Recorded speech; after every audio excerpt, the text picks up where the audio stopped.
guys, it's your boy, Barca Boy 103. Today we're going to be doing the match analysis from the match yesterday between Real Mallorca and Barcelona, where not only did we win emphatically by 5-1, but also picked up 3 absolutely crucial points in La Liga. We're going to take a look at some of the stats from this match, analyze the team's performance and some players' individual performances as well, while also discussing 5 key things that we did learn from this game. But before we get into it, make sure you guys smash that like button down below. Let's try to get to 200 likes on this video. It would be very much appreciated. Also, if you are new, make sure to subscribe down below if you haven't already, and let's get into it.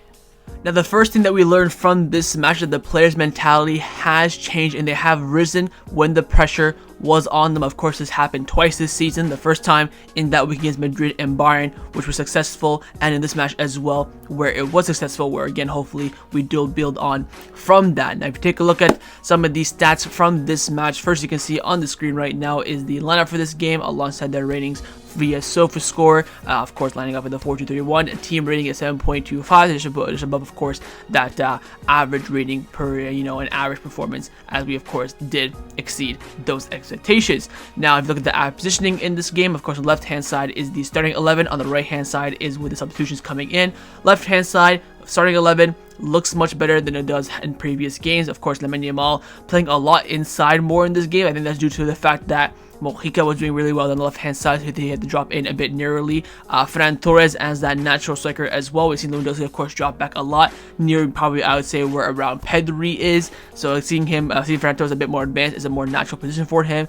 Dani Olmo, a bit too deep in my opinion in this game. You want to see him, of course, in that. I want to see him probably where Ferran is, and then Ferran a bit more advanced. I think that's just how the game was dictated. There was a lot of defensive work needed to be done, and if you watch the game as well, you can see that Dani Olmo was picking up a lot of those spaces in that kind of beginning half of the Mallorca defensive final third. Of course, everyone else is pretty much self-explanatory, and also when the substitutions came in, again, very hard to tell, especially with those substitutions being late as well, so it didn't really have too much of an effect, I would say, in this game. Now, in this match, Barcelona did have 60% of the possession with an XG of 4.83. And if we're being honest, Barcelona should have scored way more goals than they did. The amount of chances, we talk about, of course, the chances that were missed in this game, but I think a 5-1 scoreline was quite generous for the occasion for Mallorca, as opposed to what Barcelona should have gotten from this game.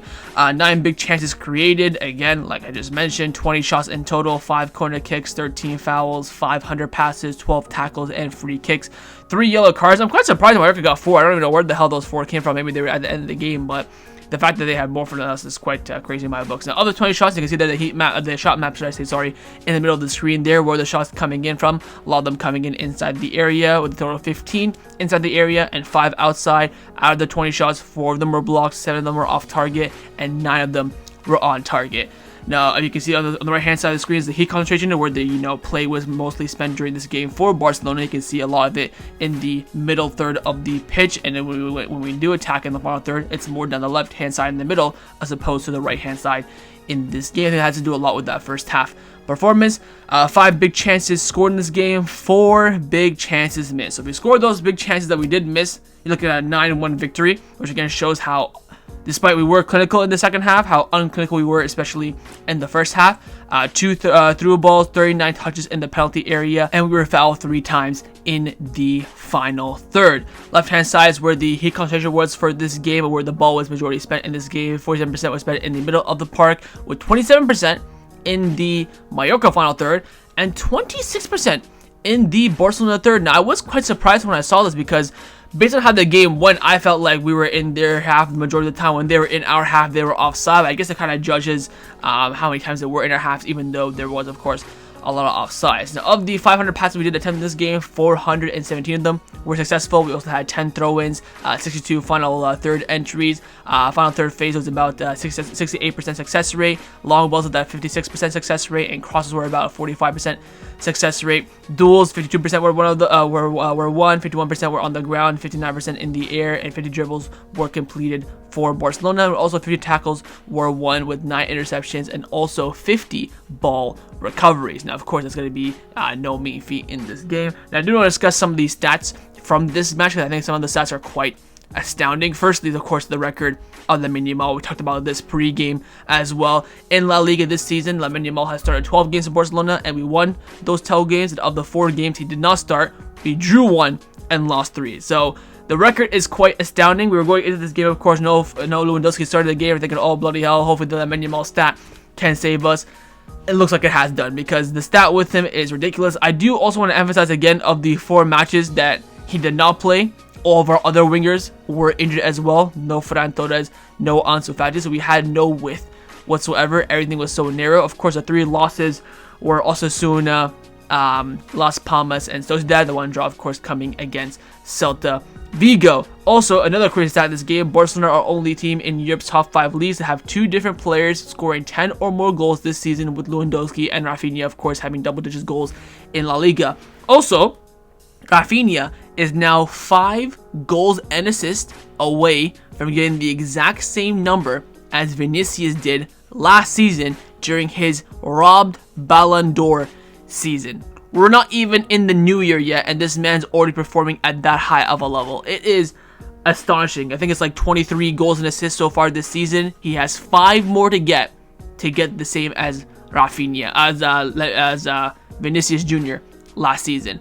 Also, he had 7 goals in La Liga in his first year, only 6 goals in La Liga in last season, and this season now breaking 11. The trajectory and the increase in level of Raphinha is absolutely outrageous. Now, also, of course, gotta talk about this. I did hit about it earlier. The offsides. Mallorca were offside 11 times in this game. Should have been 12 if Inigo stepped up properly, but again, we're seeing now how what teams want to do now is really try to catch out the offside more so than trying to minimize it. They're trying to say, okay, let's do as much as we can, because the Barcelona backline cannot be perfect every single time. And they're probably right with that mindset, as they were. Of course, they scored the one time we weren't perfect with it. But again, the reality is with this stat, 9 times out of 10, we are very strong with it. I think the high line was well organized in this game, was held very well again, apart from the one goal, the one slip up that we did have. I think keeping that at a high pace is quite difficult to do, so it shows how the team is not only trusting the system, but also getting used to it as well. Now, speaking on the team, of course, coming back to the main point that I did mention at the start of this kind of section,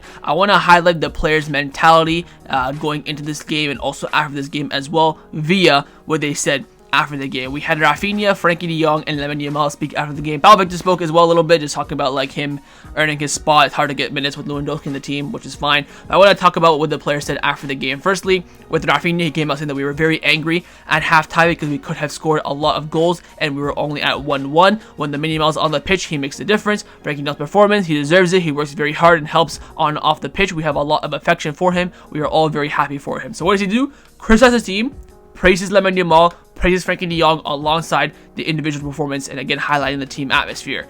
Frenkie de Jong came out saying that I'm very happy to be back on a winning path. It was important for us, especially after the recent results. He was then asked, are you happy with your gradual role in the team? And Frenkie said, I have to be patient and understand the situation, so I will continue to work hard and try to improve myself. In the end, we'll see how things go. So again, self-criticism, but also backing himself as well. Lamine Yamal came out after the game saying that I think we were better than them in the first half, but we didn't take our chances. In the second half, we took them and we went very well. For us, we have lost very dumb points in La Liga so far that we have to redeem, and my ankle is now 100% recovered, which probably explains why he did end up playing 90 minutes. But again, the team not only praising themselves, but also criticizing themselves. When you win, 5-0, 5-1, it's kind of hard to pinpoint issues, but this team is doing that, and I respect that very, very highly. And also, the manager, of course, Flick, did some of that as well. He came out saying it was very important to win this game. In the first half, we had many chances, but in the second half, we were superior. We talked about what we had to do at halftime. We scored, we created chances. It was fantastic. I'm happy that December has started now because November was shite.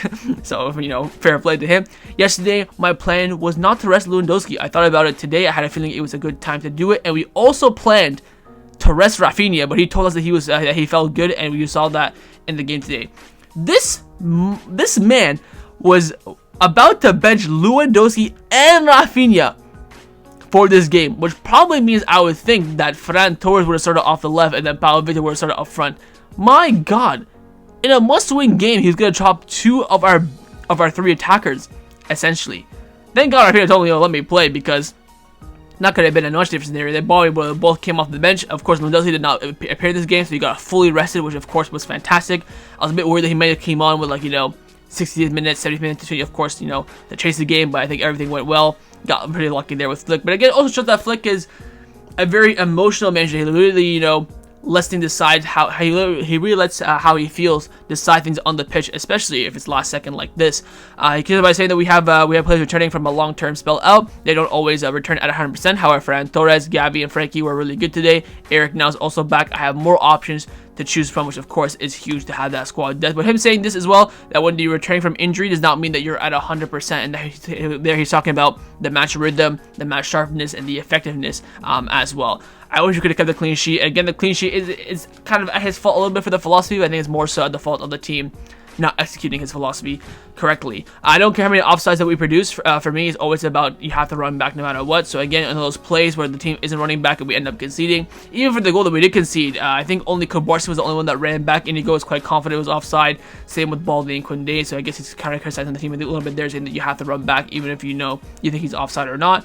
We knew it was going to be a very equal game, but we knew that what we had to do to go out and get the result. Raphinha and Pedri are top-class players. Paco Barca is only 17, but he plays like he's a veteran. And Lamine Yamal is always important for us. He makes a difference. I think he could have scored 1 or 2 goals today. He played well, but it was not only from him that was effective. So again, there's a criticism there about the players that should be performing a bit better, keeping the clean sheet, but also highlighting again the players still played well, winning emphatically 5-1. So I love the self-criticism and the self-praise as well, and hopefully this will, build on that going forward this season.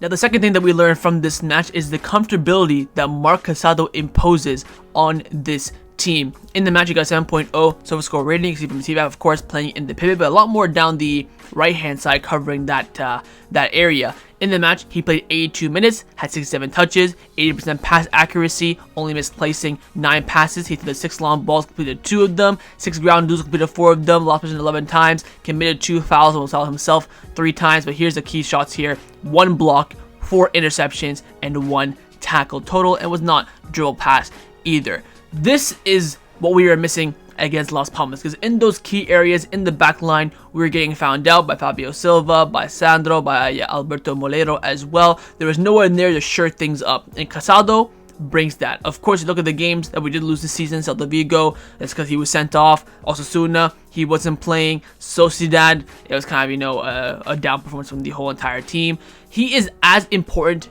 to this team as Lamine Yamal is, and when he's not there, it's evident. And then there's 3, core players for this team, and we're going to probably talk about all 3 of these players that without them, this team looks nowhere. And also the options off the bench are nowhere near the level. The Casado rise of this season has been mesmerizing, and it just shows how important he is for this team. And when he's not in it, there's really no one off the bench as well. Again, hopefully next season, Marc will be back, and he was, of course, starting ahead of Casado during this season. So according to Flick, Bernal is better than Casado, but of course now Bernal's gonna have to earn that spot back after Casado has exploded without him. But he is such a key player for this team, and without him, we do suffer a lot. Now, the third thing that we learned from this game is how easily Pedri is able to dictate moments and the possession for Barcelona. In this match, we got 7.1 score rating. You can see from Messi, of course, playing in the midfield, but mainly down the left-hand side. And of course, Casado was on the right. In the match, he played 82 minutes, had 63 touches, 91% pass accuracy, only misplacing 4 passes. He had 1 key pass, he had 1 cross and completed it. He had 5 long balls and completed 3 of them. He had 3 dribbles, completed 1 of them. He attempted 10 ground duels and completed 5 of them. Lost possession 9 times, committed 1 foul and was out himself once as well. He had 1 clearance, 2 interceptions, and 3 total tackles. What we're now seeing from Pedri is a bit of an evolution in his game. Not only being able, most importantly, the point that I want to highlight, dictating the tempo for Barcelona. In that first half, he absolutely ran the show. He was the one kind of playing the 8 position alongside the 10 as well. He was cutting into the midfield. Balde was always finding passes for him inside. Same with Raphinha, and he was the one creating the shift for Barcelona, creating the momentum of which side to attack on as well. And on top of that, now what he's improving a lot in this 8 in the double pivot is his game off the ball. Tackles, interceptions, blocks. He's winning the ball back very easily in the midfield. A lot of times he's retracting and regaining fouls as well to win Barcelona back the ball. He's adapting to that and a part of his game a lot as well. Back in the day, he'd be very box to box. He'd do maybe a bit in the attack, a little bit in the defense, but now he's doing a lot in both, and that's what I think Flick wants to get out of him, the best of both worlds, and we're seeing that. This form he's on right now, he is the best midfielder in the world on current form. This is what we have at our disposal. I talked about Casado, how if we don't have him, it's very, very obvious. With Gavi, it's the same thing. But what the contrary point is that with Casado, there's really no one else to replace him. You have Aaron Garcia, Christensen when he comes back. That's pretty much it. With Pedri, there is Gavi who can play that role, but maybe not as the most effective. I think Gavi off the ball would be much better than Pedri on the ball, but then on the ball, Pedri's better than Gavi. Then you have Pablo Torre, who I think is probably like the Pedri of old, who kind of has a bit of does a bit of both, but kind of not the best of both worlds like Pedri. So you have options there, but when he's out there, it's clear as day. He is so decisive into how Barcelona plays, and that's why that double pivot of Casado and Pedri works so well. Not only at the beginning was there the balance, but now there's even more of a balance since Pedri is doing more work off the ball and Casado is doing more work on the ball in possession as well. The balance there is just so perfect, and that's why it's hard to break that up. And then when you do break that up, either one of them being dropped or injured or the other one being dropped or injured, the effect is very, very obvious.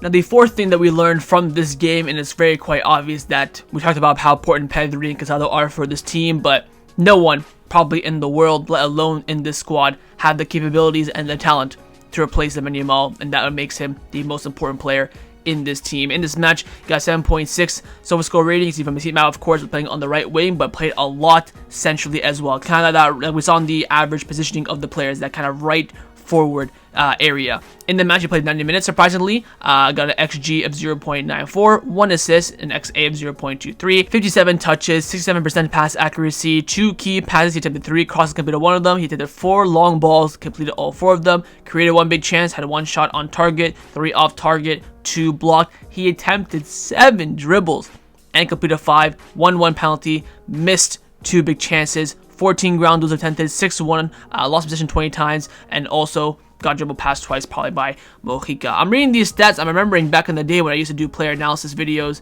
When I first started the channel, Messi would have like 17 dribbles attempted and like 16 completed, but 7 is very, very high attempted, and also 5 completed is also astonishing as well. The issue, like I mentioned a lot, when Lamine Yamal got injured, we had no width. The width now is finally back. Yes, he was still a bit more narrow in this game, but that's because Muriqi was doing very well with him down the left-hand side, so he had to adapt more essentially to get more space to use his talent. But again, this is how important he is. 12 assists in La Liga, 12 wins. Every time he starts the game, we always play well, and he is the reason for that. He provides the threat, he provides the width, and he provides, of course, the scare factor as well. And we saw in this game, he was probably a goal and maybe 1 more assist away from a perfect 10 out of 10 performance. The issue with him is that in the final third, he wasn't that decisive, and also I believe, like I said in the match review yesterday, in our own defensive third, he needs to distribute the ball much quicker. He's trying to dance around 5-6 players in our own half, which is very dangerous because if you lose it there, huge counterattack for the opposition team. He needs to, of course, he does that in their final third. Sure, you rely on magic. I'm fine with that. But in our own defensive third, he needs to improve on that. But he is, I think, 1 or 2 key steps away from being a perfect player. Fix up the the defensive work rate in the sense of distributing the ball quicker, be a bit more clinical. I would say not decisive, but clinical. You're talking about a perfect winger. And again, we already knew about Lamine Yamal. Lapencia is becoming more and more evident until we get another left winger or we make the team even more balanced than it already is. It will be like this from now until the end of the season, unless Ansu has the most craziest remontada ever, or Ferran Torres just hibernates into the craziest winger ever. We're going to be dependent a lot on Lamine Yamal this season, and that's why, of course, preventing injuries and managing his minutes will be absolutely crucial. But we are talking about, one of the best players in the world. If Barcelona are successful this season, he will 1 billion% be in the Ballon d'Or conversation. That is how decisive he is for Barcelona, and today is just another example of that. And the fifth and final thing that we learned from this game is that Raphinha right now is definitely performing it on par of having a Ballon d'Or-esque season, and that is the level that we were talking about. In this match, got an 8.9 SofaScore rating. So from the last game, 8.8 against Las Palmas, where we lost and he scored 1 goal, he now went up 0.1 of a point. In the match, he played 87 minutes, had 2 goals, an XG of 2.15, so not really missing too many chances according to that XG, and XA of 0.559, 40 touches, 93% pass accuracy, only misplacing 2 passes the entire time he played. He had 4 key passes, he attempted 4 crosses and completed 2 of them. He attempted 3 long balls, completed all 3 of them, created 1 big chance, 4 shots on target, 10-1 dribble, didn't complete it. He had 1 big chance miss as well. That was a 1v1 near the end of the first half. He did the 4 ground duels, won 1 of them, lost possession 8 times. He was fouled once and did not commit a foul either. I mean, this is nothing short of a jugador. This is a prime time peak Jogo Bonito that we're seeing. I talked about in the video match review yesterday. A lot of people gave me stick for that. I think that Raphinha is not one of our most important players, where I think the misinterpretation there was wrong. I think Raphinha is one of the most important players in this team, but he's not one of the most decisive. We talked about the other 3 previous players, Pedri, Casado, Lamine Yamal. Barcelona would suffer more with one of them 3 missing than Raphinha. I think Raphinha is very effective in this system. He's very important to the team. He's of course a leader on the pitch, but the other players are so important to the system that Raphinha benefits from. If they're missing, that's where Raphinha suffers. But we're just seeing that he has his absolute balls on the table, and he's performing at a level that you now look at him for answers. You know, the penalty, you're saying, please Raphinha, score, no Lewandowski. The tap-in, not the tap-in, but the tap-in in the sense that the quality of the cross that came from Lamine Yamal, but the exposure and the intelligence of Raphinha to take that first time and to finish it, that doesn't come as a rarity. Ferran Torres missed 2 of those chances in the first half because maybe he's lacking confidence, just coming back from an injury, or maybe doesn't have that right mindset. Raphinha is a player that not only is carrying this team mentally, but also carrying this team effectively as well in the final third. And if we have a successful season, you know, we win a couple of trophies, we win some of the big trophies, he will be the clear and utter favorite for the Ballon d'Or, especially with no international trophy this summer, no Copa, no Euros, no World Cup, nothing like that. So it's going to be all dependent on club football, and he's just performing at a ridiculous level. Like I mentioned earlier on, he's now 5 goals or assists away from matching Vinicius Jr.'s Ballon d'Or campaign robbery last season. He's already on 24 goals and assists this season, and we haven't even entered the new year yet. Like, people will, if you ask me, you know, at the beginning of the season, what do I expect from Raphinha? I said 10 goals and assists. That's what I expect from him as a winger. He's already surpassed that already. And we just started December. Like, it is crazy the numbers he's putting up. It's only up from here. He's on track to have 40 goals and assists this season, which is absolutely staggering. And at this rate, and if Barcelona are successful, of course, he will most likely be a clear favorite to win the Ballon d'Or. So that was my match analysis from the match yesterday between Real Mallorca and Barcelona. Hopefully you guys enjoyed this video. If you did, of course, make sure you drop a like down below. And of course, in the comments down below as well, let me know your thoughts on everything we did discuss. And also around the 5 key things that I did mention as well. If you agree or disagree, if there's a point that I did forget to mention. And of course, make sure you guys subscribe down below if you haven't already. And I will see you guys next time on the channel. Take care and Forza Barca.